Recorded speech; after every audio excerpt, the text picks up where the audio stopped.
किसी को भी पूछो, सबको पता है पाप नहीं करना, पुण्य करना। पाप करना चाहिए कि नहीं? नहीं। पुण्य करना चाहिए कि नहीं?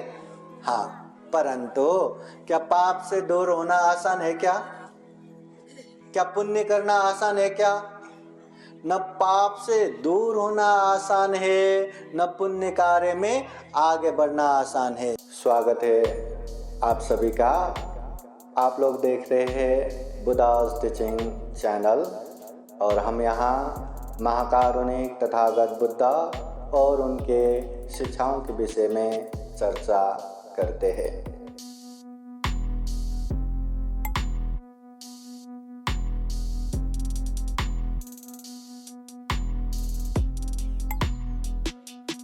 समन्त चक्रवालेषु अत्र गच्छन्तु देवता सधम्मं मुनिराजः शृण्वन्तु सगमोकदं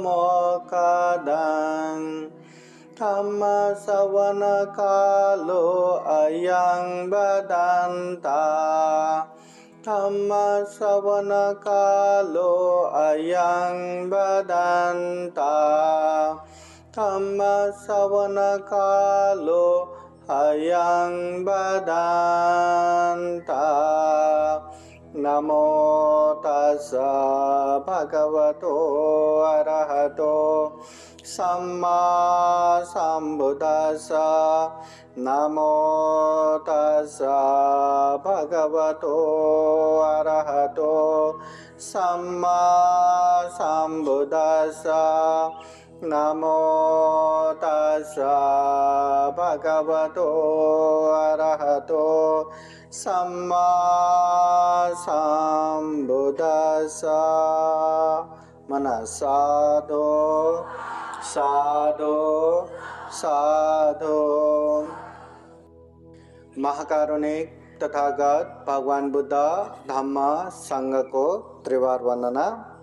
परम पूजनीय बोधिसत्व डॉक्टर बाबा साहब अम्बेडकर, सम्राट अशोक व विशाखा महिला मंडल बहुउद्देशीय संस्था खोपड़ी द्वारा आयोजित ये 3 दिवसीय बौद्ध धम्म परिषद धम्मचक्र मैदान खोपड़ी तालुका बार्सी टाकली जिला अकोला, यहाँ पे जो धम्म परिषद दूसरा दिन संपन्न हो रहा है।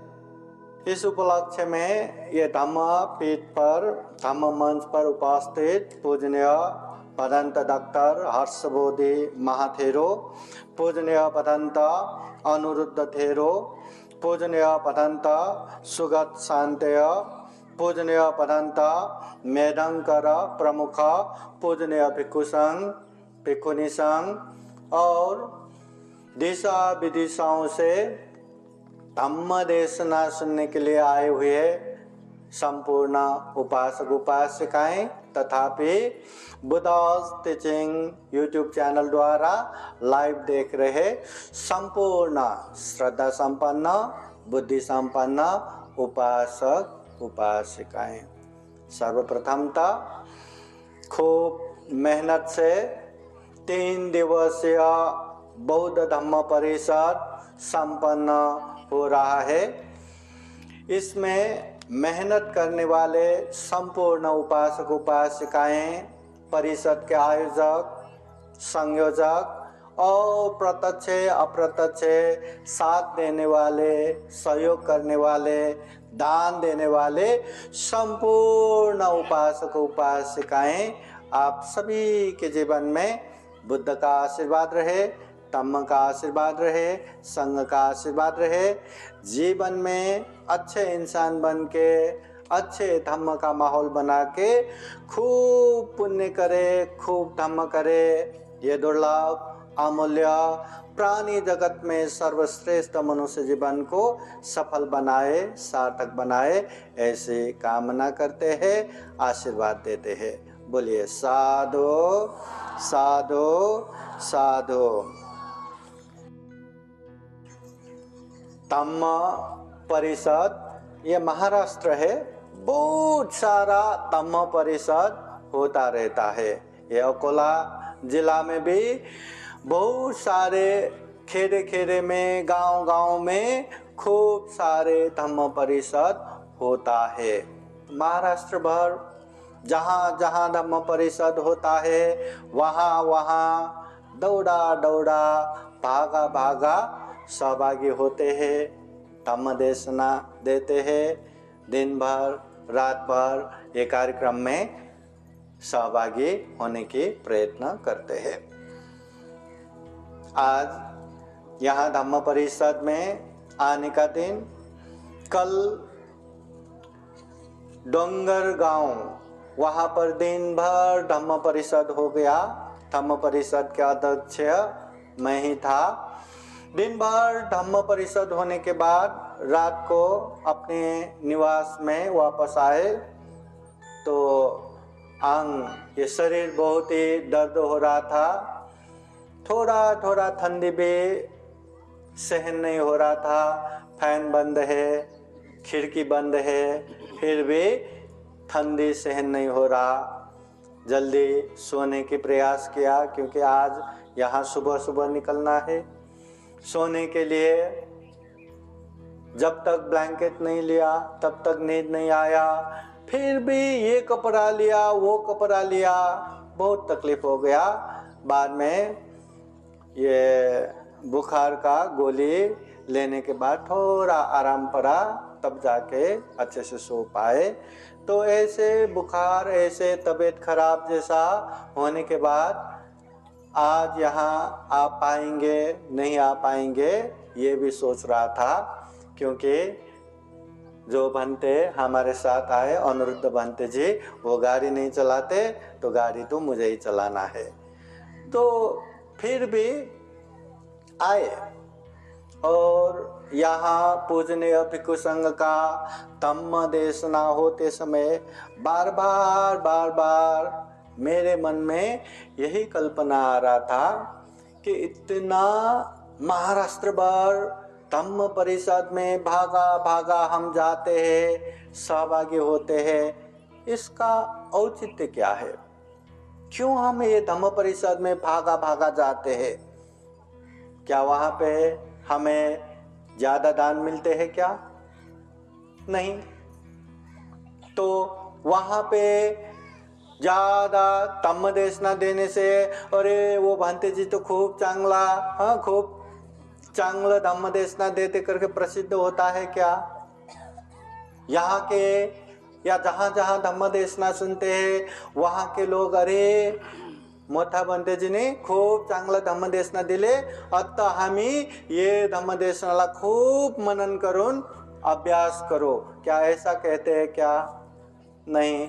बहुत सारे जगह पे तो उपासक उपासिकाएं ऐसे रहते धम्म देशना सुनने के लिए तक तैयार नहीं होते।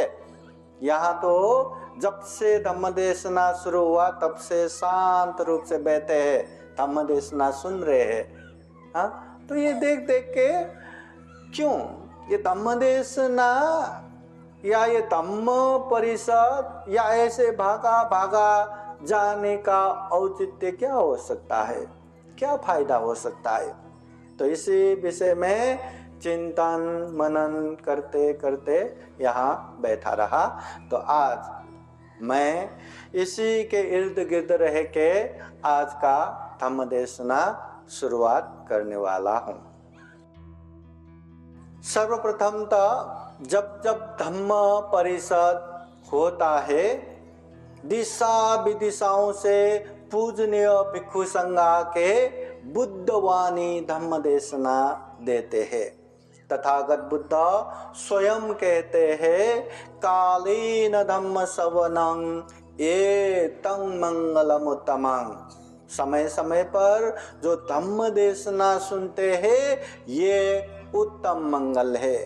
कालीन धम्म साकच्छा ये तं मंगलम उत्तमं। समय समय पर धम्म चर्चा करते हैं ये उत्तम मंगल है। ये धम्म देशना सुनना उत्तम मंगल है।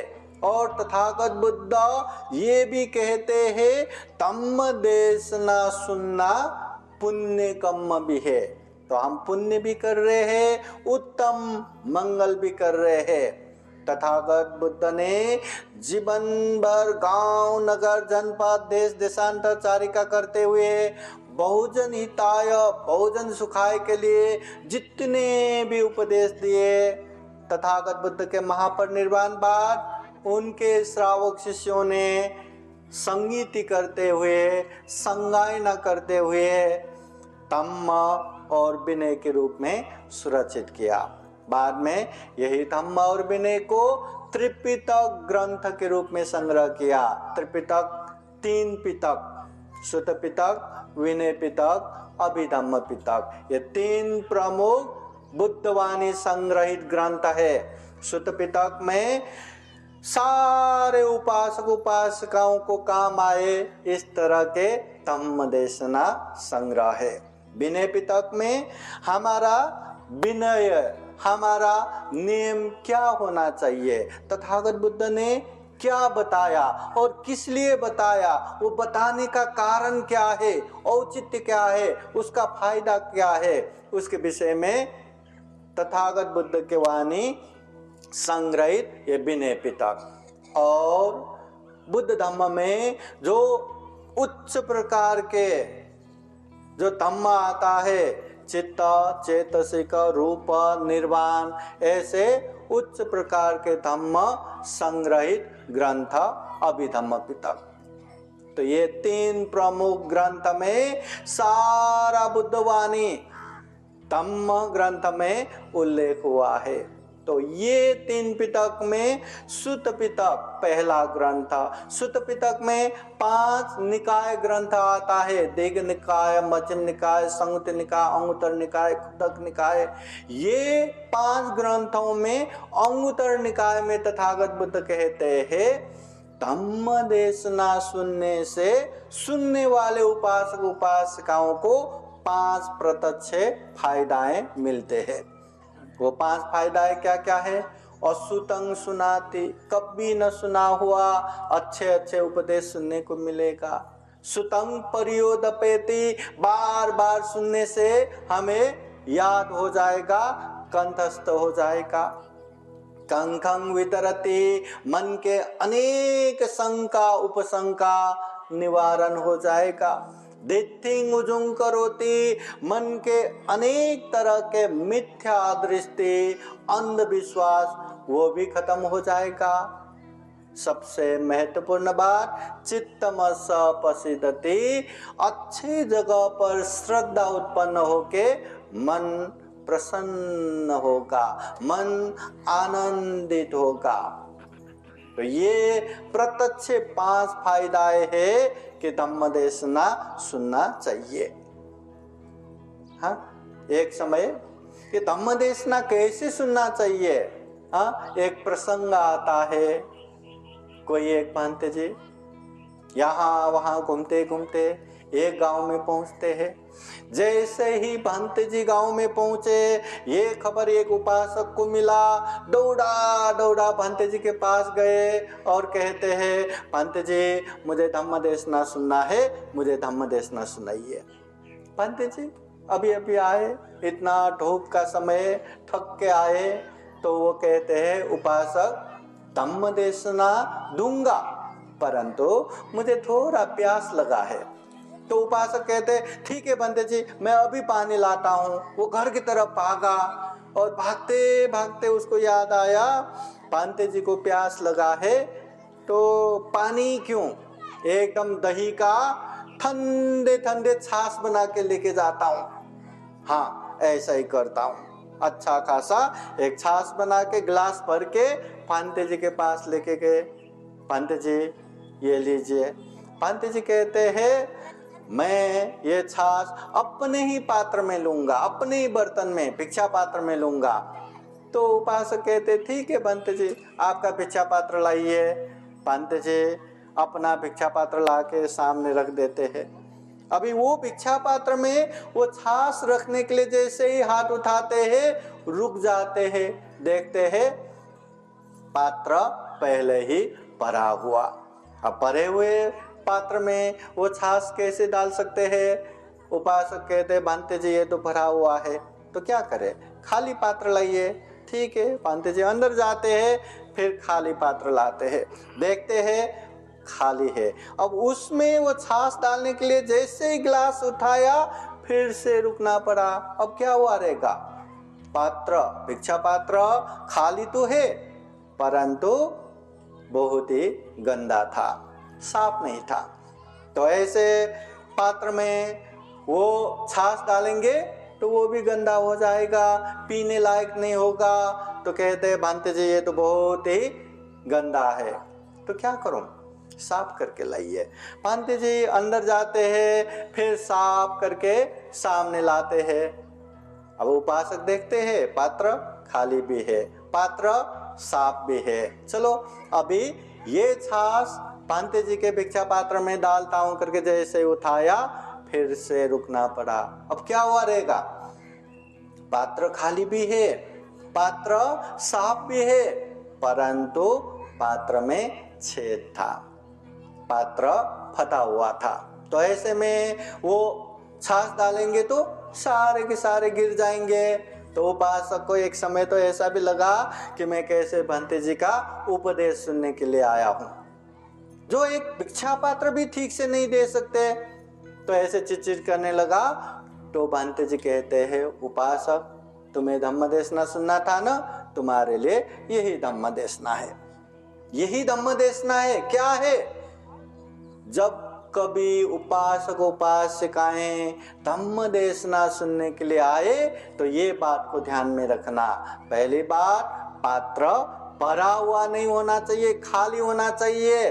धम्म देशना सुनने वाले हर उपासक उपासिकाएं खाली होके वहां बुद्धवाणी धम्म देशना होगा, वो धम्म देशना मैं सुनूंगा, मैं उसे ग्रहण करूंगा, मैं उसे अभ्यास करूंगा, पालन करूंगा, ये इच्छा से धम्म देशना सुनने के लिए आना चाहिए।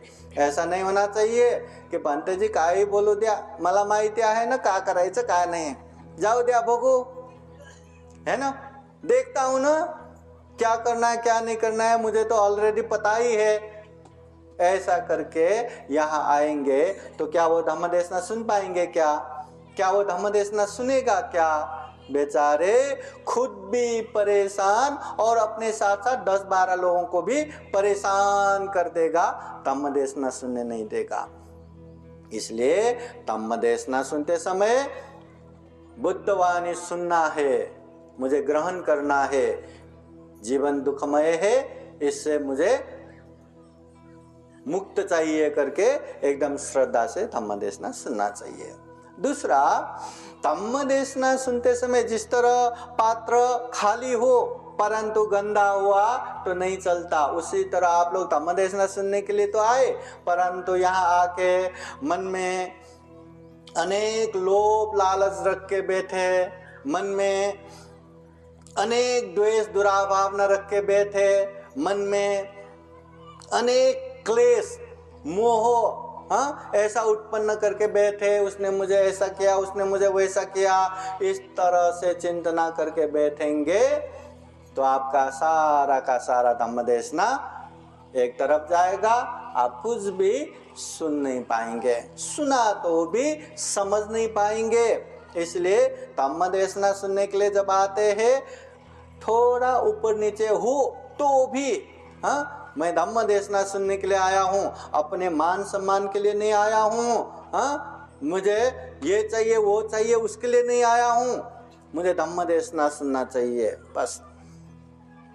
अगर इस तरह से नहीं बैठा तो धम्म देशना सुनने के लिए तो आया, ऐसे जमीन पे बिठा दिया, कितनी देर बैठेंगे, इतना दर्द हो रहा है, खाने को गया तो ऐसे खिचड़ी, कितना है, ऐसा ऐसा करके बैठेंगे, मेरा नाम ही नहीं लिया, मेरा सम्मान ही नहीं किया, तो धम्म देशना नहीं सुन पाएंगे, तो वो भी अलग रखो।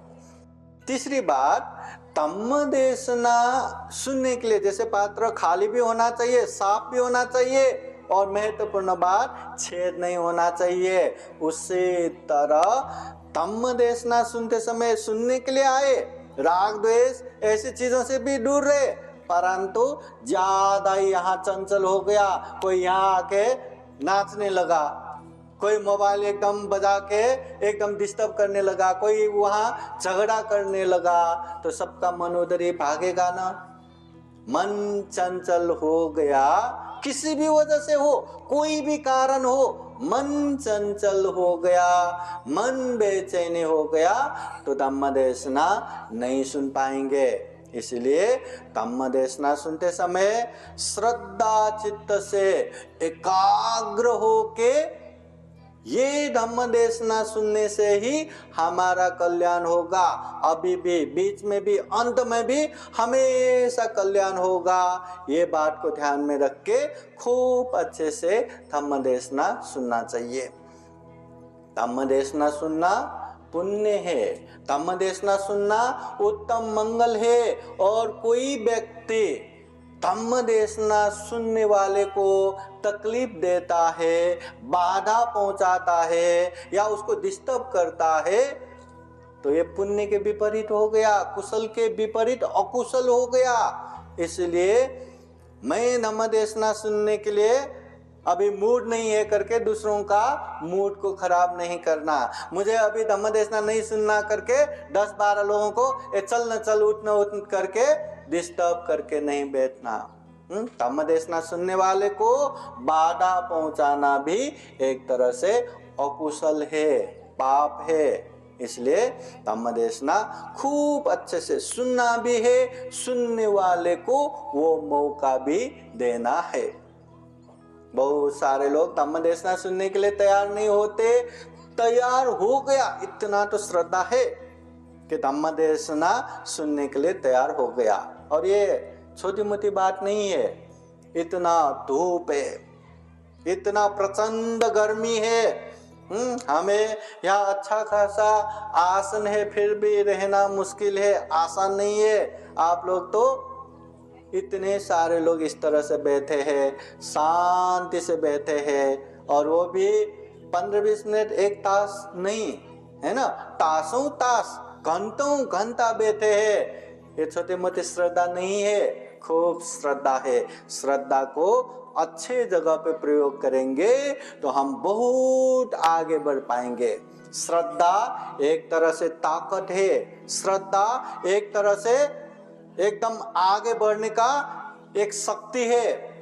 जिस तरह कोई दूर गांव से दूसरे गांव में जाते हैं, जाते जाते बहुत बारिश होने से वो नदी जो है एकदम बढ़ गया। अभी बढ़ गया तो उसे पता नहीं अभी कहाँ गहराई है, कहाँ गहराई नहीं है। वो वहीं देखते देखते अभी वहीं, अभी क्या करेंगे, नाव नहीं है, पुल नहीं है, वो वहीं बैठे रहते, अब क्या करूं क्या करूं। तो ऐसे में एक स्थानिक एक इंसान आता है, उसको पता है कहाँ गहराई है कहाँ गहराई नहीं, अपना कपड़ा ऊपर तक करते हैं और एक जगह होके जहाँ गहराई नहीं वहाँ से नदी आराम से पार करके जाते।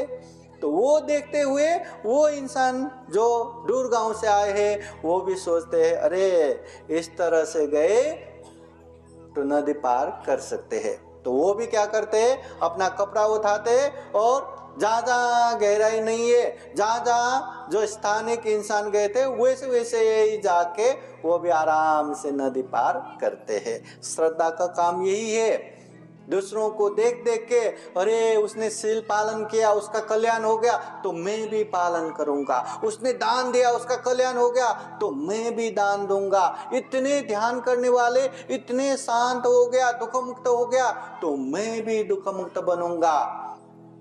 वो देख देख के हमें भी करने का वो बल मिलता है। वास्तव में देखा जाए तो दुनिया में दुख मुक्त होने वाले, अनंत होने वाले, निर्वाण को प्राप्ति करने वाले दुनिया में अकेला बुद्ध नहीं है, अकेला बुद्ध नहीं है। बुद्ध के बाद भी हजारों लाखों अनगिनत लोगों ने ये दुख मुक्ति का मार्ग फल प्राप्त किया है। तो हम भी वो श्रद्धा बल जगा के बुद्ध ने जैसे कहा है उसी तरह हम आचरण करेंगे तो हम भी दुख मुक्ति के मार्ग फल प्राप्त कर सकते हैं। तो धम्म देशना अच्छे से सुनना चाहिए। धम्म देशना सुनना बहुत बड़ा पुण्य है, बहुत बड़ा मंगल है। अभी धम्म देशना सुनने के लिए ही ये धम्म परिषद है। दिशा विदिशाओं से पूजनीय भिक्षु संघ बुलाते हैं, अलग अलग तरीके से अलग अलग बुद्धवाणी आप लोगों को सुनाते हैं, आप लोग भी सुनते हैं। परंतु क्या धम्म देशना सुनना ही काफी है क्या? है क्या काफी? एक समय महाकारुणिक तथागत बुद्ध के पास एक उपासक आते हैं और कहते हैं, भगवान आप इतना अच्छा उपदेश देते हैं, दुख से दुख मुक्ति होने का रास्ता बताते हैं, मार्ग बताते हैं, और सुनने वाले उपासक उपासिकाएं भी इतने शांत, इतना एकाग्र होके सुनते हैं, ऐसा लगता है कि सभी के सभी दुख मुक्त हो गए उनके। ऐसा ही है ना? भगवान बुद्ध कहते हैं उपासक ऐसा नहीं है। धम्म देशना सुनने वाले हर उपासक उपासिकाएं दुख मुक्त नहीं होते। तो उपासक कहते हैं, आश्चर्य भगवान, धम्म देशना देने वाले आप जैसे सम्यक संबुद्ध हो और धम्म देशना सुनने वाले इतने श्रद्धा से, इतने एकाग्र होके सुन रहे हो, फिर भी दुख मुक्ति नहीं होता, ऐसे कैसे संभव है? अब बुद्ध तो बुद्ध है, समझाते हैं कि आप कहाँ के रहने वाले हो? तो वो कहते हैं मैं तो यहीं श्रावस्ती में ही रहता हूँ। हाँ वो ठीक है, परंतु कहाँ से आके श्रावस्ती में रह रहे हो? तो कहते हैं भगवान हम तो राजगिरी, मगध के राजगिरी से आके यहाँ रह रहा हूँ। तो अच्छा, जब आपका पहला का घर राजगिरी है तो श्रावस्ती से राजगिरी आना जाना करते हैं क्या? हाँ करते हैं, अभी भी बहुत सारे हमारे बंधु बांधव वही है, तो आना जाना होता रहता है। तो बुद्ध फिर पूछते हैं, जब आपके मित्रों को पता चला कि आप राजगिरी आते जाते रहते हैं, तो कोई आके पूछते हैं कि नहीं कि श्रावस्ती से राजगिरी जाने का रास्ता कैसा है? हाँ पूछने आते हैं। तो बताते हैं क्या? क्यों नहीं बताऊंगा, खूब अच्छे से बताऊंगा और अच्छे से बताता हूँ मैं। हाँ यहाँ से ऐसे जाना है, वैसे जाना है, यहाँ गांव आएगा, यहाँ जंगल आएगा, यहाँ तालाब आएगा, वहाँ से ऐसे जाना है, वैसे जाना है। श्रावस्ती से राजगिरी तक पहुँचने का मार्ग मैं बहुत अच्छे से बताता हूँ। तो भगवान भी तो पूछते हैं, तो क्या वो पूछने वाले सभी के सभी राजगिरी पहुँचते हैं क्या? तो उपासक कहते हैं, भगवान ऐसे कैसे पहुँचेंगे? केवल रास्ता जानने मात्र से थोड़ी ना पहुंचेंगे। जैसे मैंने बताया, जैसे मैंने रास्ता दिखाया, वैसे ही उन लोगों को जाना चाहिए, तभी ना पहुंचेंगे। केवल रास्ता कैसा है जानने मात्र से वो लोग थोड़ी ना पहुंचेंगे। बुद्ध समझाते हैं, उपासक मैं भी तो यही बोल रहा हूँ, मैं भी दुख से दुख मुक्ति तक का रास्ता खूब अच्छे से बताता हूँ, समझाता हूँ, परंतु सुनने वाले उपासक उपासिकाएं केवल जानेंगे, केवल समझेंगे, परंतु पालन नहीं करेंगे, अभ्यास नहीं करेंगे, वो मार्ग पे चलेंगे ही नहीं, तो दुख मुक्त कैसे हो सकता है? जो व्यक्ति अच्छे से बुद्धवाणी सुनेंगे, अच्छे से पालन करेंगे, परिपूर्ण रूप से पालन करेंगे, वही व्यक्ति दुख मुक्त हो सकता है, दुख मुक्ति के मार्ग फल प्राप्त कर सकता है। श्रोतापति, सकितागामी, अनागामी, अनंत, ये दुख मुक्ति के मार्ग फल। इसलिए बुद्ध बार बार कहते हैं, सुनाथ धारिथ चराथ धम्म। ये धम्म क्या है? सबसे पहले सुनना है, समझना है, उसके बाद उसको धारण करना है, उसके बाद उसको परिचय करना है, जांचना है, परखना है, और उसके बाद जो अच्छा लगा उसे पालन करना है। जो अच्छा नहीं लगा, जो समझ में नहीं आया, उसको अलग करना है, परंतु जो समझ में आया, जो अच्छा लगा, उसे पालन करना जरूरी है। कोई भी धम्म स्वयं तथागत बुद्ध भी कहते हैं मैंने कहा है, ऐसा कहते हुए आंखें बंद करके स्वीकार करना नहीं है। बुद्ध भी कहते हैं हम इंसान है, हम में चिंतन मनन करने की शक्ति है, हम में विवेक बुद्धि है, हम में प्रज्ञा है, इसलिए हर चीज को अच्छे से जांचने के बाद, परखने के बाद ही उसको स्वीकार करना चाहिए। ऐसे ही आंखें बंद करके स्वीकार करना नहीं है। एक बात याद रखना, अभी अभी 10वीं का एग्जाम हो गया। बहुत सारे बच्चे खूब मेहनत करते हैं 10वीं अच्छे से पास होने के लिए, परंतु थोड़ा ऊपर नीचे होके फेल हो गया, तो उसके लिए कितनी दुख की बात है। परंतु ये भी बड़ी दुख नहीं है, वो अगली साल फिर से एग्जाम देके पास हो सकता है। कोई व्यक्ति यहाँ से कहीं दूर जाना है, मुंबई जाना है, और ट्रेन का टिकट लिया, स्टेशन पहुँचते पहुँचते देर हो गया और आंखों के सामने ट्रेन चला गया, तो कितनी दुख की बात है ना। आंखों के सामने अपना ट्रेन गया, फिर भी वो भी बड़ी दुख की बात नहीं है, वो अगला ट्रेन लेके फिर से मुंबई जा सकता है। ट्रेन का तो छोड़ ही दो, किसी ने प्लेन का टिकट लेके रखा है और उसको थाईलैंड जाना है, और एयरपोर्ट पहुंचते पहुंचते देर हो गया, आंखों के सामने अपना प्लेन भी उड़ गया। उसने वीजा लेके रखा है, उसने टिकट लेके रखा है, उसने हजारों लाखों खर्चा करके रखा है, दुख की बात है। परंतु ये दुख भी इतनी बड़ी दुख नहीं है, वो अगला प्लेन पकड़ के जा सकते हैं। परंतु अगर हमने जाने अनजाने में गलत राह पकड़ के, गलत धम्म पकड़ के ये जीवन गया तो गया गया। बुढ़ापे में आके अरे मेरा जीवन तो गलत मार्ग में ही चला गया, मैं गलत धम्म में ही आगे बढ़ गया, फिर से वो जीवन वापस आ जाए, फिर से वो जवानी मेरा वापस आ जाए, अब तो मैं अच्छे धम्म में जाऊंगा। क्या ऐसे पछतावा करके वो समय वापस आएगा? क्या आने वाला है क्या? जैसे हम मोबाइल में कोई वीडियो देखते हैं ना, उसे तुरंत फॉरवर्ड भी कर सकते हैं और तुरंत आगे पीछे कहीं भी कर सकते हैं। हमारे जीवन भी शायद वैसा ही होता तो कितना मजा होता ना, कितना अच्छा रहता। कोई भी धम्म में आगे बढ़ता है, ये पण चांगला नहीं, ये अच्छा नहीं करके फिर से हम वापस आते, फिर दूसरे में आगे बढ़ते, फिर आगे बढ़ते बढ़ते ये भी अच्छा नहीं, तो फिर उसमें अनेक अनेक हम परिचय करके बैठ सकते थे। परंतु जीवन का सत्य ये है, एक बार कहीं पे लग के ये जीवन गया तो गया गया, फिर से वापस नहीं आता, फिर से वापस नहीं आता।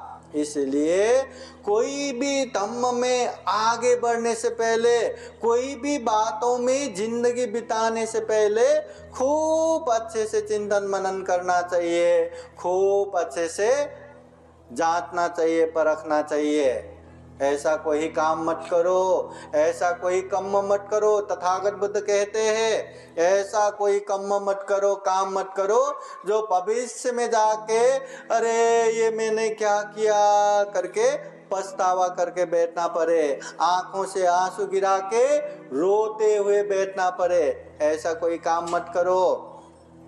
काम ऐसा करो कि आज क्या कल क्या, जीवन में कभी भी याद आए तो मन में प्रसन्नता हो, अरे वाह उस समय हमने इतना अच्छा पुण्य किया, उस समय हमने इतना अच्छा काम किया। जब जब याद आएगा तब तक मन में प्रसन्नता ही प्रसन्नता हो।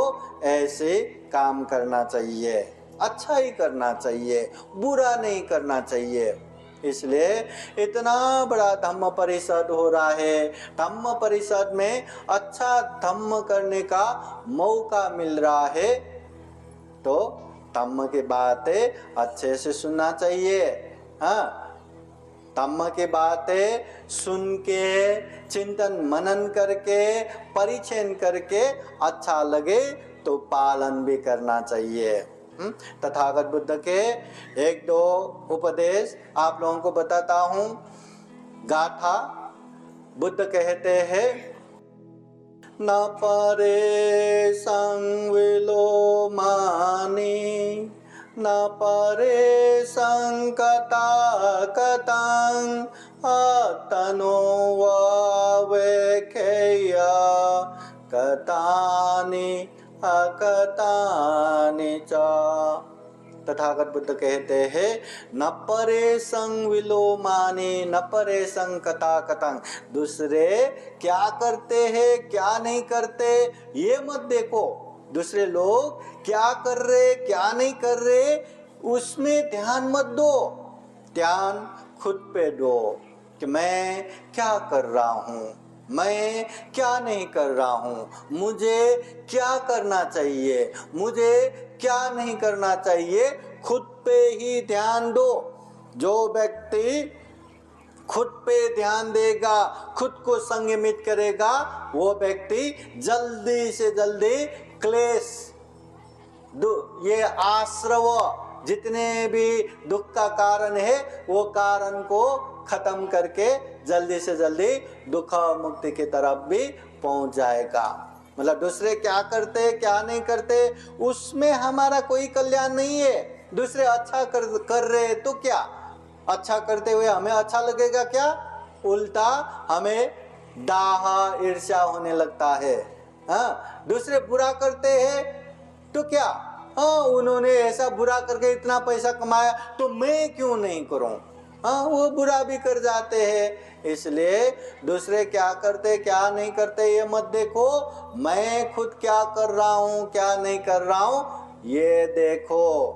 अगर अच्छा कर रहे तो समझो अच्छा कर रहा हूँ, अगर बुरा कर रहे तो समझो बुरा कर रहा हूँ।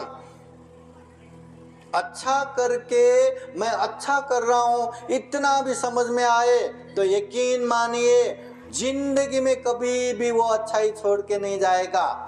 बहुत सारे लोग दान देते हैं, दान देना अच्छा है कि बुरा है, शील पालन करते हैं अच्छा है कि बुरा है, ध्यान साधना करते हैं अच्छा है कि बुरा है, परंतु अच्छा होने के बाद भी जो ये करने वाले ये सोचे मैं दान तो दे रहा हूँ परंतु मेरे साथ कोई अपने लोग नहीं आते, मेरे परिवार के लोग भी नहीं आते, कोई दान देने में साथ देने नहीं आते, कहीं मैं गलत तो नहीं कर रहा हूँ, मैं ध्यान जाता हूँ तो कोई नहीं आता, किसी को अच्छा ही नहीं लगता, कहीं मैं गलत तो नहीं कर रहा हूँ, अच्छा करके भी कहीं मैं गलत तो नहीं कर रहा हूँ, ऐसा संदेह उत्पन्न हो गया तो वो व्यक्ति वो अच्छाई को आगे नहीं बढ़ा पाएंगे, जल्दी से जल्दी उसको छोड़ के भाग जाएंगे। इसलिए अच्छे को अच्छे समझो। हाँ, अगर अच्छे को अच्छे समझा तो दान देने में भले ही कोई साथ न दे, अकेला ही क्यों न पड़े, फिर भी वो दान को कभी छोड़ेगा नहीं, शील को कभी छोड़ेगा नहीं, ध्यान को कभी छोड़ेगा नहीं। अच्छा है ना, उसको संरक्षण करेगा, जितना हो उतना बढ़ा के आगे बढ़ेगा। और मैं जो कर रहा हूं गलत है अकुशल है तो समझो अकुशल है, पाप है। अगर जो हम कर रहे वो पाप होके भी अकुशल होके भी, अरे इससे तो पैसा आ रहा है ना, इससे तो परिवार का अच्छा हो रहा है ना, इससे तो मुझे मजा आ रहा है ना, ऐसा सोचने वाला व्यक्ति कभी भी वो पाप को छोड़ के नहीं जा पाएंगे। हाँ, वो पाप अच्छा है उसके लिए हजारों बहाना बनाएगा परंतु पाप को छोड़ के नहीं जा पाएंगे। इसलिए पाप को पाप समझो। अगर दारू पीने वाला व्यक्ति ये दारू पीना पाप है, ये दारू पीने से ही घर में झगड़ा कलह उत्पन्न हो रहा है, ये दारू पीने से ही मेरा इज्जत का सत्यानाश हो रहा है, ये दारू पीने से ही मेरा धन संपत्ति खत्म हो रहा है, ये दारू पीने से ही मैं धन संपत्ति कमा नहीं पा रहा हूँ, लोगों का विश्वास नहीं जीत पा रहा हूँ, ये दारू पीने से ही ये पूरा शरीर रोग का खजाना हो रहा है। अनेक बीमारियां उत्पन्न हो रहा है, ये दारू पीना अकुशल है, पाप है। अगर ऐसा समझ सके तो दारू पीने वाला व्यक्ति भी आज नहीं तो कल, कल नहीं तो परसों जल्दी ही वो दारू पीने से दूर हो पाएंगे। इसलिए गलत को गलत समझो, अच्छे को अच्छे समझो, कल्याण ही कल्याण है, ये तथागत बुद्ध कहते हैं। खुद पे ध्यान दो, इसमें हमारा कल्याण है। फिर तथागत बुद्ध कहते हैं कोचिमं अवधिमं हजिनीमं अहासिमे ये चतं उपनयन्ते वैरंते संग न सम्मते। जीवन में जो व्यक्ति उसने मुझे मारा, उसने मुझे जीता, उसने मुझे लूटा, उसने मुझे हराया, इस तरह से बार बार कल्पना करके बैठते हैं तो उसके जीवन में कभी भी सुख शांति नहीं होगा। जो व्यक्ति उसने मुझे मारा, उसने मुझे जीता, उसने मुझे लूटा, उसने मुझे हराया, ऐसे बार बार याद नहीं करते, ऐसे व्यक्ति के मन में सुख शांति होगा, ये तथागत बुद्ध कहते हैं। अरे किसी के जीवन में कोई न कोई ऐसा घटना होता ही है जो हम चाह के भी भूल नहीं सकते। अरे उसने मुझे ऐसा किया था, उसने मुझे ऐसा बोला था, इसने मुझे ऐसा सोचा था, उस समय उसने ऐसा किया, अब मुझे ऐसा बोले, अब मैं दिखाता हूँ, या उसको मैं ऐसा करूँगा, वो ऐसा करूँगा। अरे वो घटना बीत के कितना समय हो गया, उसी को बार बार याद करके हम पछताते रहते हैं, हम एकदम विचलित होके बैठते हैं, हम एकदम अशांत होके बैठते हैं। हर किसी के मन में कोई न कोई ऐसी बातें रहते हैं जो हम चाह के भी नहीं भूल सकते। तो ऐसे में क्या करना, याद रखना, कहना खूब सोपा है, हाँ, बोलायला सोपा है, करायला सोपा नहीं। हाँ, बोलने को आसान है, करना आसान नहीं है। हाँ, वो ऐसा किसी ने कुछ बोला तो भूल जाओ, आनंद आनंद, चलो भूल जाएंगे। भूल पाएंगे क्या? भूल जाते हैं क्या? संभव ही नहीं। तो ऐसे में दिल से, दिल के गहराइयों से एक बात देखो, जो घटना घटा, क्या सही में मेरा गलती था क्या? सही में मेरा दोष था क्या? अगर दोष मेरा ही है, गलती मेरा ही है, तो दिल से क्षमा मांगो। मेरी गलती की वजह से ऐसा हो गया, मैं दिल से क्षमा मांगता हूँ, बस वो घटना को छोड़ दो। अगर देखते हैं कि वहां पे अपना दोष तो दिखता ही नहीं, बहुत सारे लोगों को अपना दोष नहीं दिखता, सामने वालों का ही दोष दिखता है। अगर कथम कदाचित ऐसा हो भी गया, अपना दोष तो दिखाई नहीं देता, सामने वालों का ही दोष है, तो उस समय भी मैं दिल से अमुक व्यक्ति को क्षमा देता हूँ, मैं दिल से क्षमा देता हूँ, बस वो बात को छोड़ दो। गलती है तो क्षमा मांगो, दूसरे का गलती है तो माफी दो, और वो घटना को छोड़ दो। जो जैसा कर्म करेगा उसको वैसा ही फल मिलेगा। गलती उसका है तो वो तो भुगत ही लेगा। हाँ, इसलिए ये दिल से, ये तथागत बुद्ध कहते हैं, अगर बार बार वही बातें हम याद करते करते बैठेंगे तो जिंदगी कम पड़ेगा दुख भुगतने के लिए, तकलीफें झेलने के लिए। क्या हम दुख तकलीफ झेलने के लिए जी रहे क्या? नहीं। तो इसलिए तो ये तथागत बुद्ध कहते हैं, जितना हो सके ऐसी बातें दूर करो, माफी मांगो, माफी दो, उससे दूर हो जाओ, मन शांत होगा, मन सुखमय होगा, ये तथागत बुद्ध कहते हैं। एक समय महाकारुणिक तथागत बुद्ध धम्म का प्रचार प्रसार करते करते एक गांव में पहुंचते हैं।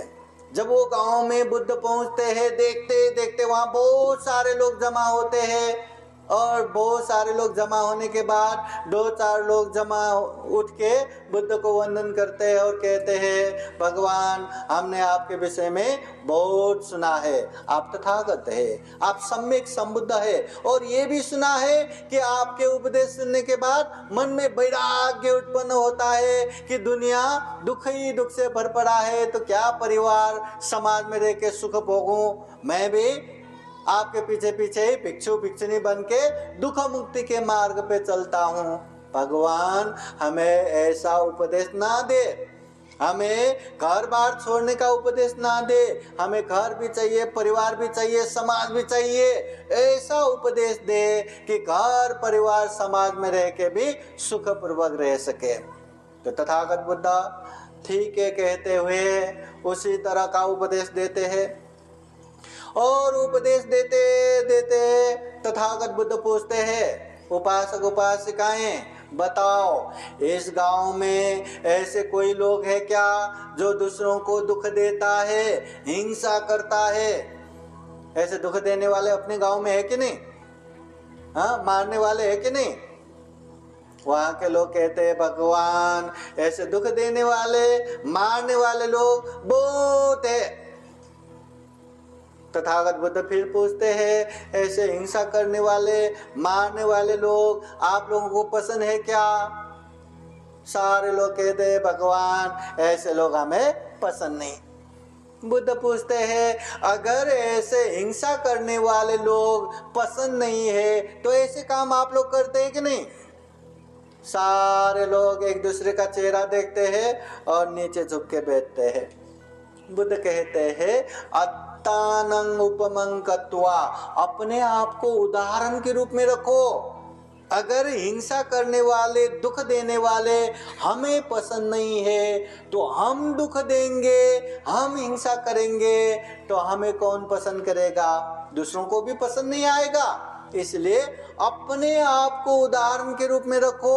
न हनय न घातय, किसी को हनन मत करो, घात मत करो, किसी को दुख मत दो, हिंसा मत करो, ये तथागत बुद्ध कहते हैं। फिर तथागत बुद्ध पूछते हैं, इस गांव में चोरी करने वाला है क्या? सभी जन कहते, भगवान ऐसा चोरी करने वाले भी बहुत सारे लोग हैं, हम यहाँ भी सब घर के सारे खिड़की दरवाजे बंद करके ही आए, चोरी करने वाले बहुत सारे। व्यभिचार करने वाले लोग है क्या मिथ्याचार व्यभिचार करने वाले? भगवान ऐसे लोग भी इस गांव में बहुत सारे लोग हैं। झूठ बोलने वाले हैं क्या?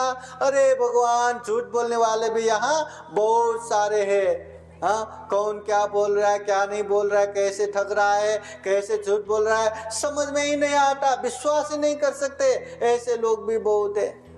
भगवान बुद्ध फिर पूछते हैं, गांव में दारू नशा पता सेवन करने वाले हैं क्या? भगवान ऐसे लोग भी बहुत सारे हैं, दारू नशा पी के ऐसे ही सड़कों पे गिर के बैठने वाले, कोई भी अनाप शनाप बोलने वाले, कैसे भी झगड़ा करने वाले, ऐसे लोग भी बहुत है। तथागत बुद्ध पूछते हैं, ऐसे लोग पसंद आते हैं क्या? सभी जन कहते हैं, भगवान ऐसे लोग पसंद नहीं। बुद्ध कहते हैं, चोरी करने वाला पसंद नहीं है तो खुद भी चोरी मत करो। काम मिथ्याचार व्यभिचार करने वाला पसंद नहीं है तो खुद भी काम मिथ्याचार व्यभिचार मत करो। झूठ बोलने वाला पसंद नहीं है तो झूठ भी मत बोलो। दारू नशा पता सेवन करने वाला हमें पसंद नहीं है तो खुद भी दारू नशा पता सेवन मत करो। तथागत बुद्ध कहते हैं, अगर कोई व्यक्ति सुख शांति के लिए घर बार छोड़ के जाना नहीं चाहते, संन्यास लेना नहीं चाहते, कोई व्यक्ति परिवार समाज में रह के भी सुख शांति पूर्वक रहना चाहते हैं तो कम से कम ये 5 शील पालन करो। हिंसा मत करो, चोरी मत करो, व्यभिचार मत करो, झूठ मत बोलो, नशा पता सेवन मत करो। ये 5 शील भी पालन किया तो गृहस्थ जीवन में सुख शांति पूर्वक रह पाएंगे। ये तथागत बुद्ध बताते हैं। तथागत बुद्ध ये बताते हैं, और ये 5 सील तो जैसे ही हम धम्म की दीक्षा लेते हैं, बाबा साहब की 22 प्रतिज्ञा में ये पांचों के पांचों सील आता है। जैसे ही कहीं भी बुद्ध विहार में या कहीं भी कार्यक्रम लेते हैं, पंचशील प्रार्थना से ही कार्यक्रम शुरू होते हैं। हम अधिष्ठान करते हैं, हम संकल्प लेते हैं, ये 5 सील हम हमेशा पालन करेंगे। हमारे जीवन में सुख शांति है कि नहीं? दुख शांति तकलीफें है कि नहीं? हाँ, अगर तकलीफें है और सुख शांति कमी पड़ रहा है तो कहीं ना कहीं से ये सील पालन करने में भी कमी पड़ रहा है।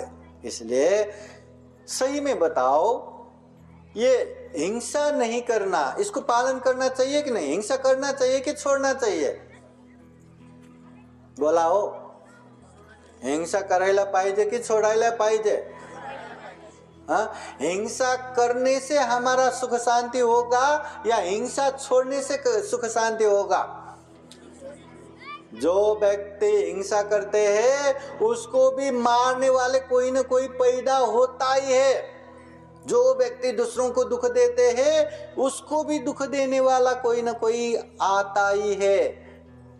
जो दुख देने वाले मारने वाले रहते हैं वो अल्पायु रहता है, जल्दी मर जाता है, किसी न किसी के हाथों वो भी मर जाता है जल्दी। इसलिए या हिंसा करने से कल्याण है या छोड़ने से कल्याण है? छोड़ने से कल्याण है। और ऐसा है क्या, पांते जी हिंसा छोड़ा तो हम कैसे जिंदा रहेंगे, क्या कमाएंगे, क्या खाएंगे, ऐसा अवस्था है क्या? हाँ, हिंसा छोड़ दिया तो हम जिंदा नहीं रह सकते, ऐसा है क्या? ऐसा है क्या? नहीं है। और हिंसा करके समाज में इज्जत प्रतिष्ठा से जी पाएंगे या हिंसा छोड़ के? हिंसा छोड़ के हत्यारा बन के कहाँ सुख शांति से रह पाएंगे? कहाँ परिवार का सुख शांति होगा? इतनी स्पष्ट बात है। हिंसा करने से पाप होता है, हिंसा करने से अपनी जिंदगी का भी कोई ठिकाना नहीं रहता, परिवार की जिंदगी का भी ठिकाना नहीं रहता। हिंसा करने से हमेशा दुख अशांति आता है और हिंसा छोड़ने से ही सुख शांति आता है। इतनी स्पष्ट बात है, फिर भी हम ये सील अच्छे से पालन नहीं कर पाते। अच्छे से कहते हिंसा करायचं नहीं, हाँ, दुख द्यायचं नहीं, हाँ, हिंसा नहीं करना, दुख नहीं देना, ये खूब पता है। हम तब पता करते जब बड़े लोग हमें दुख देते हैं, परंतु हम अपने से छोटे लोगों को दुख देते हैं या छोटे प्राणियों को मारते हैं तब तो याद ही नहीं करते। इसलिए हिंसा, हाँ, चाहे छोटे से छोटे प्राणियों को, मूंगी, हाँ, या चींटी या मच्छरों को मारना भी वो हिंसा है। अपने से छोटे छोटे बच्चों को भी मारना, पीटना, रुलाना, ये भी हिंसा है। हाँ, इसलिए किसी को भी दुख कष्ट नहीं देना। ये पांचों के पांचों सील अगर पालन करेंगे तो अच्छे से जी पाएंगे, अच्छे से इज्जत प्रतिष्ठा से जी पाएंगे। अगर ये पालन नहीं किया, हिंसा करने लगा, चोरी करने लगा, व्यभिचार करने लगा, झूठ बोलने लगा, नशा पता सेवन करने लगा तो कभी भी बेमौत मारा जाएगा, कभी भी किसी के हाथों मारा जाएगा, कहीं भी मारा जाएगा। घर का इज्जत प्रतिष्ठा खत्म, अपना इज्जत प्रतिष्ठा खत्म, परिवार का इज्जत प्रतिष्ठा खत्म, पैसा खत्म, ये खत्म, वो खत्म। पालन करने से ही कल्याण है। और बुद्ध कहते हैं इसे पालन करने से ही जीवन में सुख शांति आता है। तो हम क्यों पालन नहीं कर पा रहे? क्यों पालन नहीं कर पा रहे? इसलिए आज के धम्म परिषद में एक बात ये तो अधिष्ठान लेके ही जाइए कि आज से कम 1 साल तक देखो, अगले साल जब आएंगे तब ये पालन करने से कुछ भी अच्छा नहीं हो रहा है, पैसा नहीं आ रहा है, सुख शांति नहीं आ रहा है, घर में भी झगड़ा ही बढ़ रहा है, तब बोलना अगले साल हम आएंगे, तब बोला भांते जी वो पालन करने से अच्छा नहीं हुआ, ये आप ही रखिए, हमें मुक्त कीजिए। 1 साल अधिष्ठान करके पालन कीजिए, जीवन का स्वभाव बनाइए। हम बौद्ध है, हमें हिंसा नहीं चलता। हम बौद्ध है, हमें चोरी नहीं चलता। हम बौद्ध है, हम काम मिथ्याचार व्यभिचार नहीं करते। हम बौद्ध है, हमें झूठ नहीं चलता, हम झूठ नहीं बोलते। हम बौद्ध है, हमें दारू नशा पता नहीं चलता, हम ये सेवन नहीं करते। अधिष्ठान करके, संकल्प लेके। और एक चीज ये भी याद रखना, ये सील हमें पालन करना है। ये सील दूसरों को भी समझा के पालन करवाना है। और ये सील हमें पता चला कोई पालन करते हैं तो उसका प्रशंसा भी करना है। खूब अच्छा, खूब अच्छा। गलत काम, पाप काम हमें नहीं करना। पाप काम दूसरों को नहीं करवाना।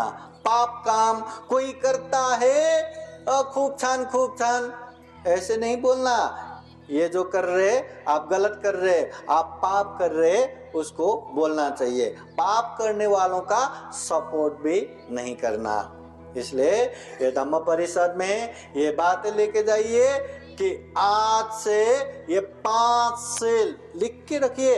ये 5 सील अच्छे से पालन करूंगा। जाने अनजाने में, होश बेहोश में भी हिंसा नहीं करूंगा, चोरी नहीं करूंगा, काम मिथ्याचार व्यभिचार नहीं करूंगा, झूठ नहीं बोलूंगा, नशा पता सेवन नहीं करूंगा।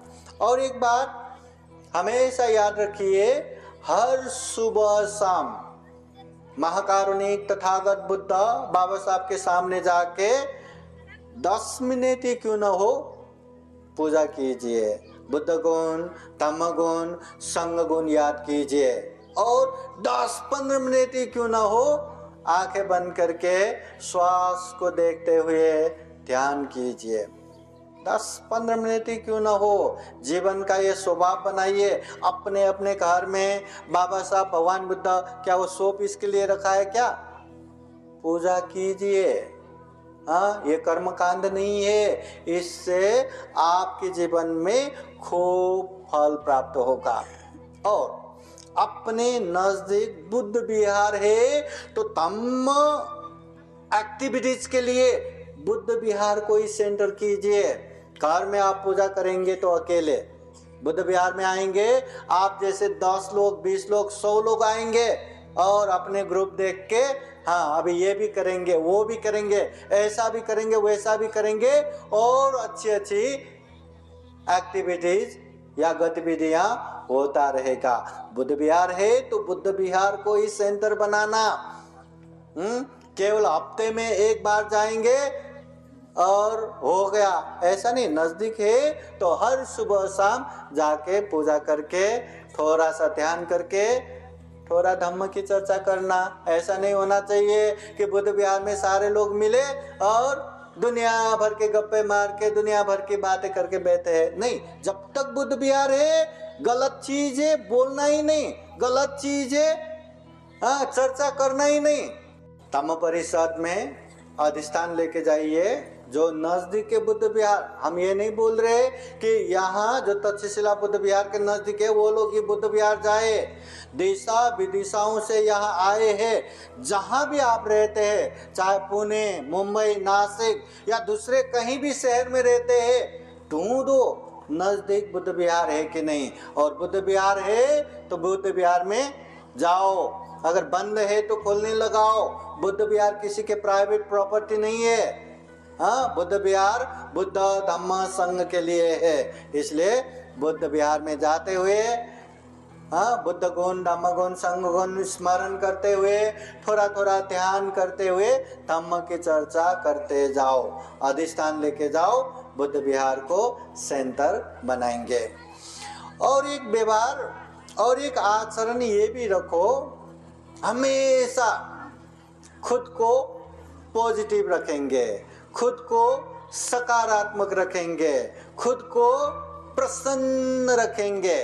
दूसरों के गलत चीजें देख के प्रसन्न नहीं होता। इसलिए गलत चीज जो जैसा करता है वो उसका ही है। हाँ, अपने आप को पॉजिटिव रखो, अपने आप को सकारात्मक रखो, हमेशा प्रसन्नता रखो। और प्रसन्नता रहने के लिए खूब मैत्री भावना भी करते रहो। दुनिया के सारे लोगों का खूब खूब मंगल हो, कल्याण हो, शारीरिक रूप से सुखी हो, मानसिक रूप से सुखी हो, हमेशा मंगल कामना करते रहो। हाँ, ये मैत्री के साथ साथ 4 आचरण ध्यान रखना। मैत्री, करुणा, मुदिता, उपेक्षा। मैत्री बोले तो सभी को समानता भाव से, जैसे मुझे दुख पसंद नहीं किसी को दुख मत हो, जैसे मुझे सुख पसंद है सबको सुख मिले करके मैत्री कामना करना। करुणा बोले तो दूसरों के दुख कष्ट या दूसरों के तकलीफें देख के वो तकलीफों से वो मुक्त हो और उसके लिए मैं क्या सहायक बन सकूं, क्या मैं मदद कर सकूं, ये देखना करुणा का काम है। और मुदिता, मुदिता बोले तो दूसरों के हित कल्याण में, दूसरों के अच्छाई में प्रसन्न होके बैठना, डाहा ईर्ष्या नहीं करना, जेलस नहीं करना, प्रसन्न भाव से बैठना, ये मुदिता गुण। और उपेक्षा गुण, अपने आप को तटस्थ रखना, समता भाव में रखना। दूसरे हमेशा अपना अच्छा ही करेगा इसका कोई गारंटी नहीं है, दूसरे हमेशा हमारा मान सम्मान ही करेगा इसका कोई गारंटी नहीं है, दूसरा हमेशा हमारा मदद ही करेगा उसका भी कोई गारंटी नहीं है। इसलिए दूसरे अच्छा किया तो अच्छा है, बुरा किया तो भी तटस्थ भाव में रह के मंगल हो, कल्याण हो करके बैठना। मतलब अच्छा किया खूब अच्छा हो करके एकदम आशीर्वाद देना, उसका प्रशंसा करना, और गलत किया तो एकदम श्राप देना, एकदम उसका नीचा करना, ऐसा नहीं। हर चीज में सुख दुख, हर चीज में तटस्थ भाव रहना। अच्छा हो या बुरा हो, लोग हमें अच्छा करे या बुरा करे, तटस्थ भाव में रहना। ये मैत्री, करुणा, मुदिता, उपेक्षा, ये बातें जितना हो उतना अभ्यास करते रहना, इससे भी हमारा खूब खूब कल्याण होगा। परंतु जीवन में हमेशा अपने आप को पॉजिटिव में रखो, हमेशा सकारात्मक रखो, नेगेटिव मत सोचो। ये धम्म देशना सुनने से काय होणार, इतना धम्म देशना सुन लिया, अब तक क्या हुआ और आगे क्या ही होगा, जाओ दिया हो दिया, ऐसे नेगेटिव नहीं होना। अरे बुद्ध के समय में बुद्ध का एक एक वाणी, एक एक उपदेश सुन के वही के वही जगह पे दुख मुक्ति के मार्ग फल प्राप्त करने वाला श्रोतापति, सकितागामी, अनागामी, अरहत फल प्राप्त करने वाला कितने कितने, बस वो समय वो अवसर आता है।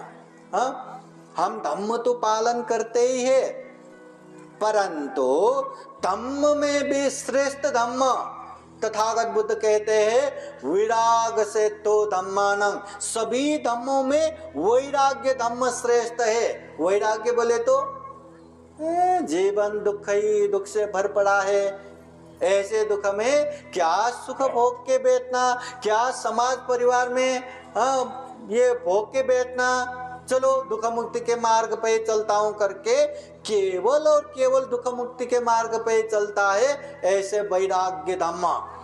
अब हम धम्म पालन कर रहे हैं, कर रहे आएगा एक समय ऐसा आएगा जब मन में वैराग्य उत्पन्न होगा। बस एक बार वैराग्य उत्पन्न हो गया तो जीवन का प्रायोरिटी, जीवन का प्राथमिकता अब परिवार नहीं रहेगा, अब खुद नहीं रहेगा, अब धन संपत्ति नहीं रहेगा, अब गाड़ी बंगलो नहीं रहेगा, बस दुख मुक्ति ही एकमात्र प्राथमिकता रहेगा। तथागत बुद्ध यही कहते हैं, अगर कोई व्यक्ति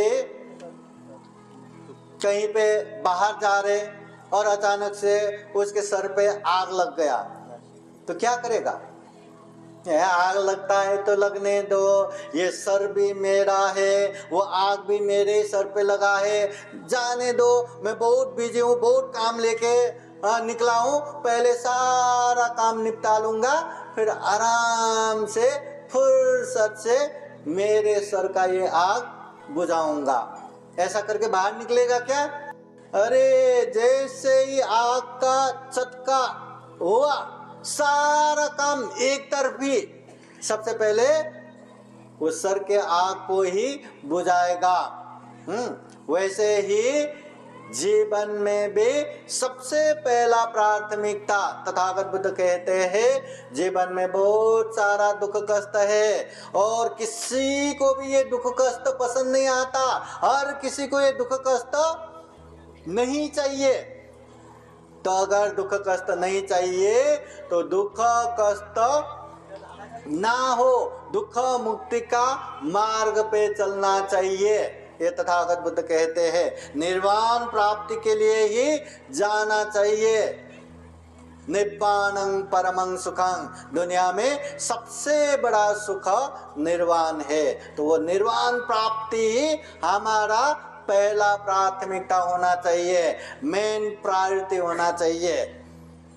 कहीं चलते चलते अचानक से छाती में बाण लग गया, तो बाण लग गया और वो गिर गया, उसके वहां से अभी खून बहने लगा, और कोई भला इंसान आके अरे इसको तो बाण लग गया, निकाल के उसको मलम पट्टी करता हूं करके वो बाण निकालने के लिए आए, तो बाण जो लगा है उसको क्या कहना चाहिए? ठहरो ठहरो, ये बाण मत निकालो, पहले ये बताओ ये बाण किसने मारा? वो बाण मारने वाले काला है कि गोरा है, उसका नाम क्या है, उसका गोत्र क्या है, उसका जात क्या है, उसका परिवार क्या है, परिवार में कौन कौन है, माता है कि नहीं, पिता है कि नहीं, वो कौन से गांव में रहते, ऐसे दुनिया भर के प्रश्न करते रहना चाहिए या पहले बाण निकालना चाहिए?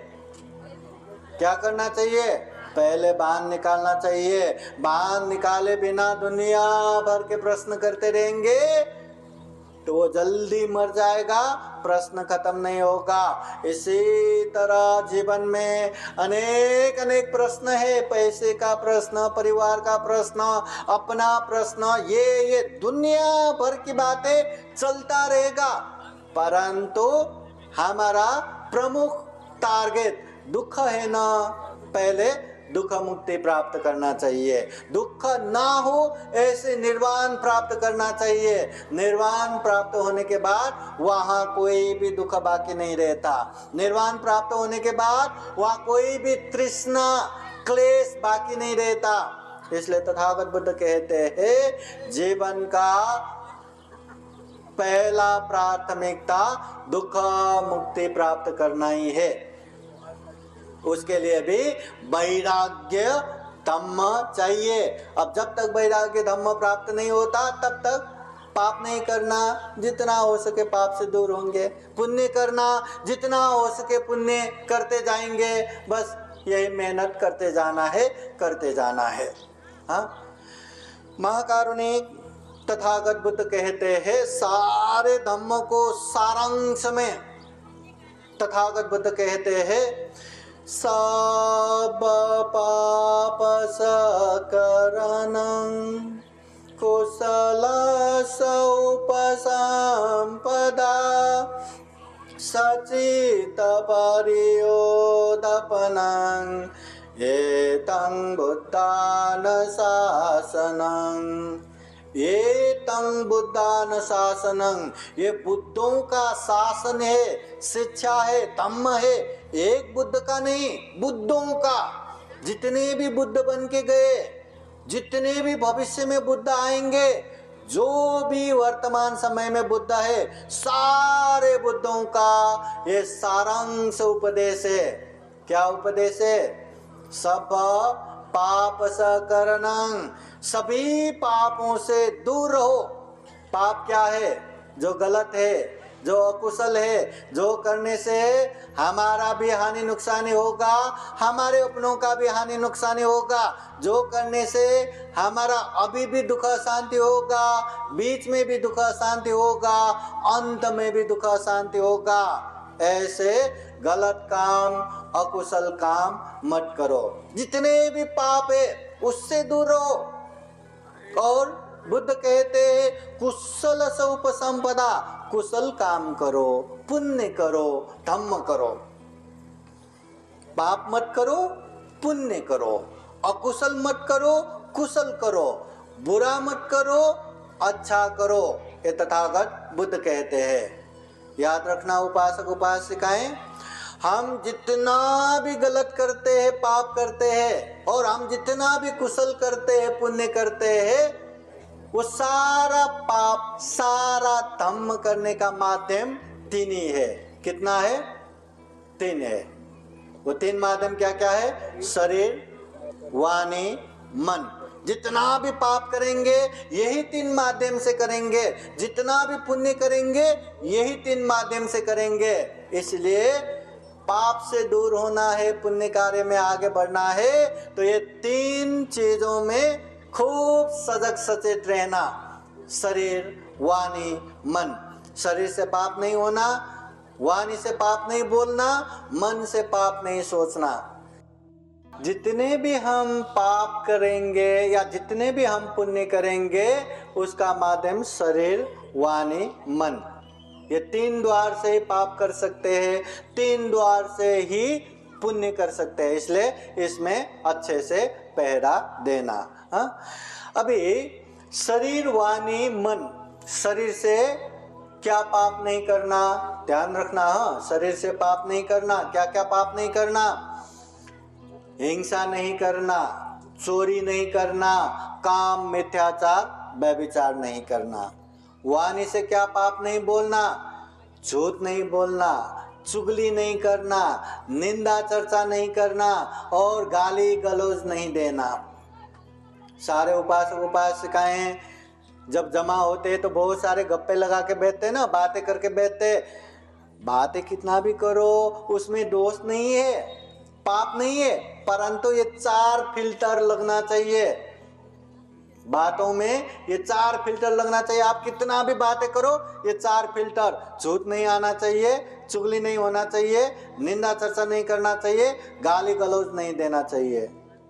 तो कितना भी बातें करो कोई दोष नहीं। अगर बातें करते समय ये चार फिल्टर नहीं लगा सके तो शांत बैठो, आराम करो, उसमें हमारा कल्याण है। बाती बातों में झूठ बोलने लगेगा, पाप हो गया।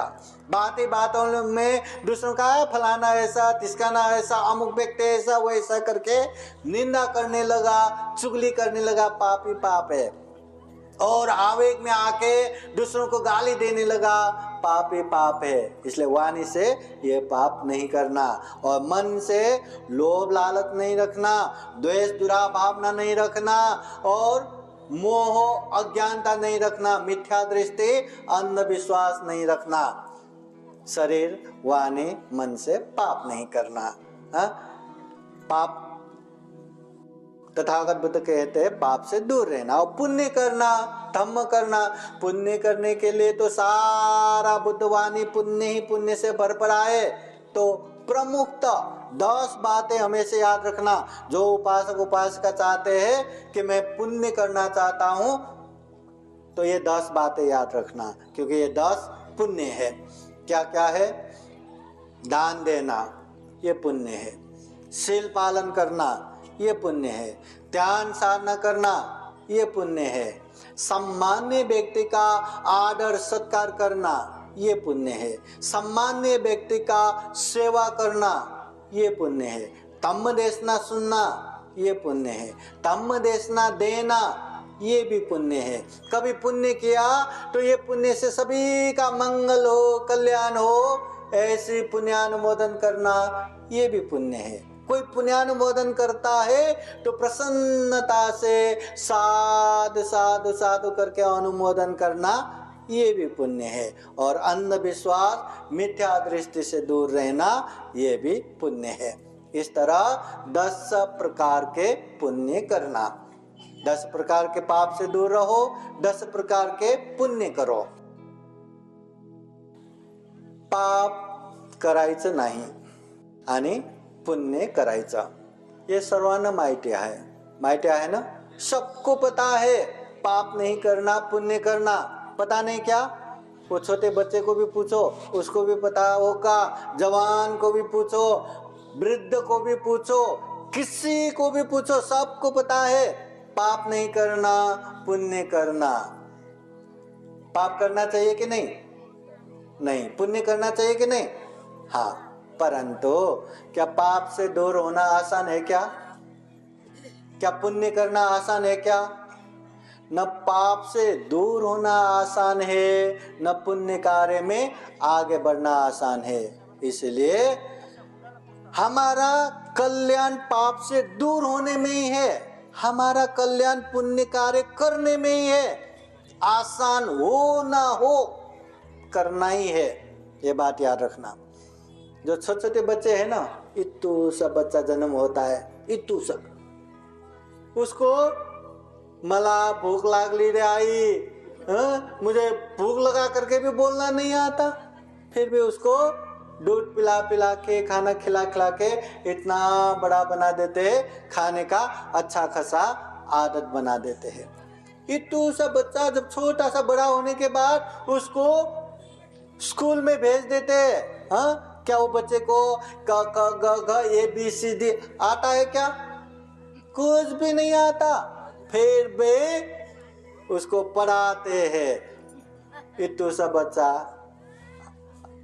आई के साथ रहना छोड़ के, मस्त लाड प्यार से रहना छोड़ के वो स्कूल जाना चाहते हैं क्या?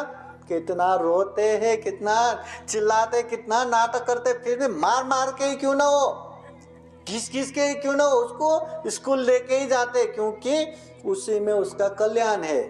एक आई का मन कितना रोता होगा, अपने बच्चे रो रहा है, इतना तड़प रहा है, फिर भी उसको छोड़ देते, क्योंकि उसको उसी में कल्याण है। इतना अभ्यास कर करके बच्चे अच्छा खासा बड़े बड़े किताब पढ़ने लायक बन जाते हैं, डॉक्टर बनते हैं, इंजीनियर बनते हैं, बड़े बड़े अधिकारी बनते हैं। हाँ, उसी तरह हमें भी भले ही पाप करने में, पाप से दूर रहने में आसान न हो, परंतु अभ्यास करना ही है, इसी में हमारा कल्याण है। भले ही पुण्य करने में आसान ना हो, फिर भी हमें बार बार करते रहना है, क्योंकि इसी में हमारा कल्याण है। तो पुण्य करने के लिए, पाप से दूर रहने के लिए एक माहौल बनाना है। क्या बनाना है?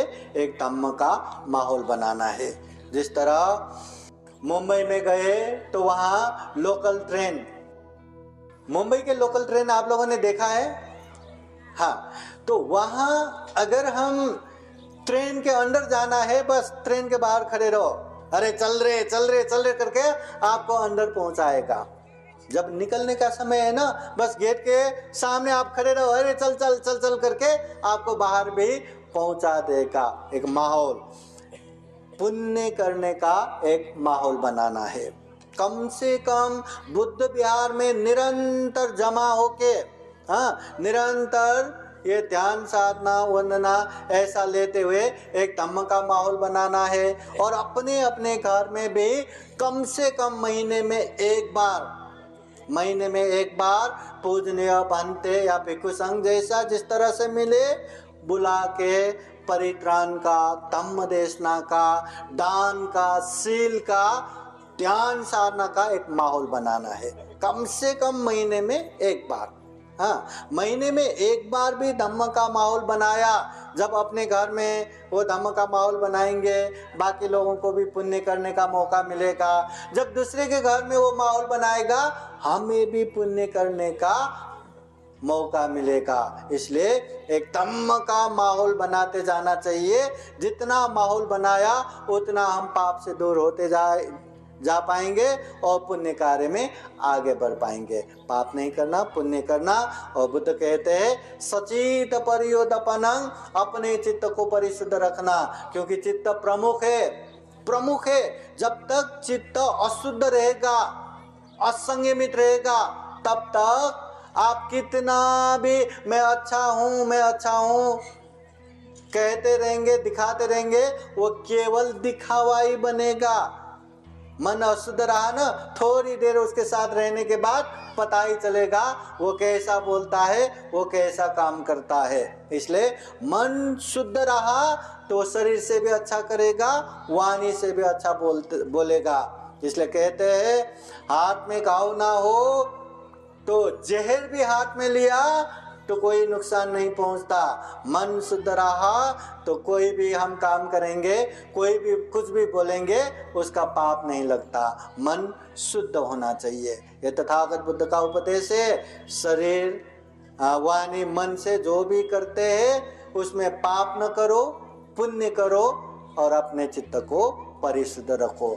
ये बुद्धों का उपदेश है। उपासक उपासिकाएं धम्म परिषद में आके ये संकल्प लेते जाओ, मैं जो भी पाप है उससे दूर रहूंगा, जो भी पुण्य है उसमें जितना हो उतना मैं सहभागी बनूंगा। और बाबा साहब की पुण्य इतना अच्छा धम्म मिला है तो धम्म के कोई भी कार्यक्रम में आप जितना हो सके उतना दान दे सकते हैं, उसमें हमारा कल्याणी है। 1000 रुपया दान देने का मन हो ना, 2000 दे दो, 5000 दे दो, पुण्य ही पुण्य है। तथागत बुद्ध कहते हैं अगर धम्म अशुद्ध रहा, जितना मेहनत करेंगे धम्म में उतना ज्यादा पाप लगता है, क्योंकि धम्म अशुद्ध है। अगर धम्म शुद्ध रहा, थोड़ा भी मेहनत करेंगे उसमें पुण्य ही पुण्य है, पुण्य ही पुण्य है। इसलिए अच्छे धम्म मिला है। अच्छे धम्म जब मिलते हैं देने वाले को सोचने की जरूरत नहीं है, भर भर के दान दे सकते हैं। बस यहाँ लेने वाले सावधान होना चाहिए, क्योंकि लेने वाले चाहे वो धम्म परिषद के आयोजक हो, चाहे पूजनीय भिक्षु संघ हो, कोई भी लेने वाले अगर उसको अच्छे से सदुपयोग नहीं कर पाए तो उसका बहुत बड़ा पाप लगता है। बुद्ध कहते हैं ये राष्ट्रपिंड जैसा ही है, उबलता हुआ लोहा, वो खाए तो शायद हजम हो जाएगा, मगर लोगों का दिया हुआ दान हजम करना उससे भी मुश्किल है। इसलिए अच्छे धम्म मिला तो लेने वाले सावधान होना चाहिए, देने वाले एकदम खुल के दान दे सकते हैं। तो धम्म परिषद हो, कोई भी कार्यक्रम हो, खुल के आप लोग दान दे सकते हैं। आयोजक मंडल ये जो दान है वो गलत ना हो, गलत तरीके से इस्तेमाल ना हो, ये चीजें बहुत ध्यान में रखना है। उपासक उपासिकाएं इतना दुर्लभ जीवन मिला है, इतना दुर्लभ जीवन होने के बाद भी ये हमेशा रहने वाले नहीं है। कब कहाँ कैसे ये जीवन खत्म होगा पता नहीं। इसलिए जब तक जीवन है खूब पुण्य करो, खूब धम्म करो। ऐसा जीवन मिला है जो दुनिया में केवल और केवल यही जीवन है जहाँ हम पाप धम्म पुण्य ये कुशल अकुशल समझ सकते हैं। इंसान छोड़ के बाकी कोई भी पशु पंछी जीव जंतु पाप धम्म नहीं समझ सकते, पाप से दूर नहीं हो सकते, पुण्य कार्य में आगे नहीं बढ़ सकते। इंसान एकमात्र ऐसा जीवन है जहाँ हम पाप धम्म समझ सकते हैं, पाप से दूर हो सकते हैं, पुण्य कार्य में आगे बढ़ सकते हैं। तो ऐसा जीवन मिला है तो खूब पुण्य करे, खूब धम्म करे, पाप से हर तरह से दूर रहे, दूरी बनाए। फिर एक बार बाबा साहब ने जो धम्म की दीक्षा दिया वो धम्म महाकारुणिक तथागत बुद्ध के धम्म को खूब अच्छे से जाने समझे और व्यवहार में पालन करते हुए जीवन में खूब पुण्य करे, खूब धम्म करे, दुख मुक्त निर्वाण की तरफ निरंतर आगे बढ़े। ये दुर्लभ जीवन, यह अमूल्य जीवन प्राणी जगत में सर्वश्रेष्ठ मनुष्य जीवन सफल बनाए, सार्थक बनाए। फिर एक बार ये धम्म परिषद के आयोजक, संयोजक, साथ देने वाले, सहयोग करने वाले संपूर्ण उपासक उपासिकाएं आप सभी के जीवन में भी खूब खूब सुख हो, शांति हो, मंगल हो, कल्याण हो, ऐसी कामना करते हुए आज का ये बौद्ध धम्म परिषद के ये अध्यक्ष ये धम्म देशना यही समापन करता हूँ। सभी का मंगल हो, सभी का कल्याण हो। भवतु सर्व मंगलम्। साधु साधु।